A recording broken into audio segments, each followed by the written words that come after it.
چاہیے۔ جی ہاں، مسجد یہ اللہ تبارک و تعالی کا گھر ہے،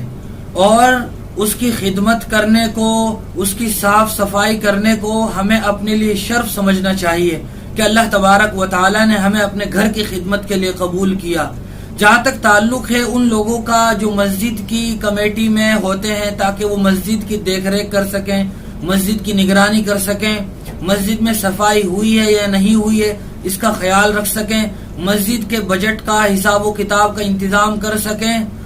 تو پھر نگراں کے طور پر جو لوگ مقرر ہیں ان میں بنیادی طور پر چند صفات کا ہونا نہایت ضروری ہے۔ ایک تو وہ کہ وہ امانت دار ہوں، لوگ محلے کے پڑوس کے لوگ ان پر اعتماد کرتے ہوں کہ یہ مسجد کا انتظام حساب کتاب بالکل درست رکھیں گے۔ دوسرا یہ کہ وہ مسجد کا خیال بھی رکھتے ہوں، مسجد کی نگرانی کرتے ہوں۔ ایسا نہ ہو کہ ہم مسجد کی کمیٹی میں تو شامل ہو گئے لیکن پھر ہم ہی مسجد سے غائب ہیں، مسجد میں نماز ہی نہیں پڑھتے ہیں، تو بعض لوگوں کو یہ کہنے کا بھی موقع ملتا ہے کہ فلاں آدمی کمیٹی میں تو شامل ہے لیکن وہ خود کبھی مسجد میں آتا نہیں۔ اس لیے کمیٹی کے حضرات کو اپنی اسی مسجد میں نماز کا اہتمام بھی کرنا چاہیے۔ اگر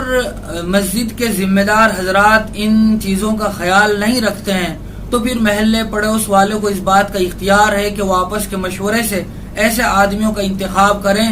جو مسجد کا انتظام اور مسجد کا حساب و کتاب اور مسجد کی صفائی وغیرہ کا اچھی طرح خیال کرنے والے ہوں، اور مسجد میں خدمت کرنے والوں کا اکرام یا ان کے آداب کا بھی خیال رکھتے ہوں۔